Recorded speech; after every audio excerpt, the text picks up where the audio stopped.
আসসালামু আলাইকুম, welcome to পূর্ণতা ব্লগ। আজকে আমি দেখাবো মেটে আলু রান্না একদম বাঙালিভাবে, গ্রামে যেভাবে রান্না করা হয় ঠিক সেভাবে রান্না করব। এটা কিন্তু একেবারে টাটকা মেটে আলু, মাটির থেকে তুলে নিয়ে আসা। দেখেন মাটি রয়েছে, আর এটা আছে আলতাপা আলু। এই আলুটা আমি এখন কেটে ধুয়ে নেব। এদে একদম যেভাবে ওল কাটা হয় ঠিক সেভাবে করে কেটে নেব, চাকা চাকা করে। আর এখানে আমি এই যে মশলা কষিয়ে নিচ্ছি। এখানে কিন্তু কী কী মশলা আছে, পেঁয়াজ, রসুন, কাঁচা ঝাল, জিরা আর সরিষা।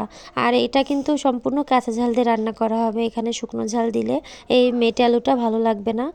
কাঁচা ঝালটি রান্না করে দেখবেন, স্বাদটা কিন্তু ভালোই আসে। তারপরে এই যে মশলাটা আমি কষিয়ে নিয়েছি। আপনারা চাইলে কিন্তু এই মেটে আলুর যে গন্ধটা কমানোর জন্য একটা এলাচ ফলও দিতে পারেন সাথে, অন্যরকম সেন্ট আসবে তার জন্য। আমি অবশ্যই দিইনি। তারপর মশলাটা আমি কিছুক্ষণ কষানোর পর যখন মশলার কাঁচা গন্ধটা চলে যাবে তখন আমি সেই মেটে আলু কাটা দিয়ে দেব। তারপর মেটে আলুটাও আমি কিছুক্ষণ নাড়াচাড়া করে তার মধ্যে লবণ আর হলুদটা দেব। হলুদটা সব রান্নার ক্ষেত্রে লাস্টে দেওয়ার চেষ্টা করবেন, তাহলে কালারটা সুন্দর আসে। তারপরে যে আমি আবারও অনেকক্ষণ ধরে কষিয়ে নিচ্ছি। পানি ছাড়া কষাবো কিছুক্ষণ, তারপরে আবার অল্প একটু পানি দিয়ে কষিয়ে নেব।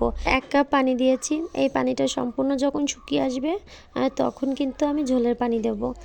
এই পানিটা দিয়েই আমি কষিয়ে নেব। আলুটা দেখলে মনে হবে শক্ত, কিন্তু খেতে একদম নরম হয়ে যাবে। আলু এইভাবে করে রান্না করলে দারুণ হয়। আলুটা কিন্তু ঝোলটা শুকিয়ে আসছে, এটা কষানোর ঝোল তো। এই দেখেন কষানোর ঝোলটা কেমন ঘন হয়ে আসছে। আমি একটু ঢেকে রেখে দেব, 5 মিনিট ঢেকে রেখে দেব। 5 মিনিট পরে একদম শুকিয়ে যাবে। এই দেখেন একদম শুকিয়ে গেছে।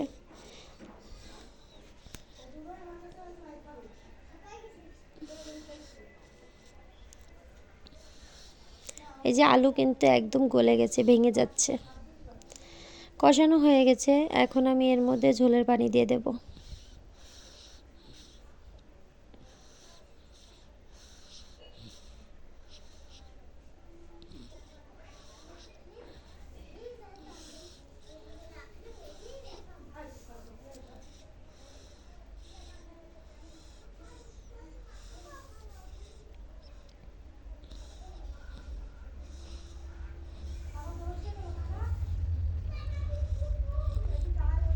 ঝোলের পানি দিয়ে একটু নাড়াচাড়া করে দিচ্ছি।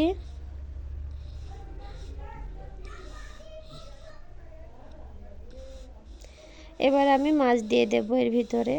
আর এই আলুটার সাথে কিন্তু দেশি যে ট্যাংরা মাছ আছে সেই ট্যাংরা মাছ দিয়ে রান্না করছি।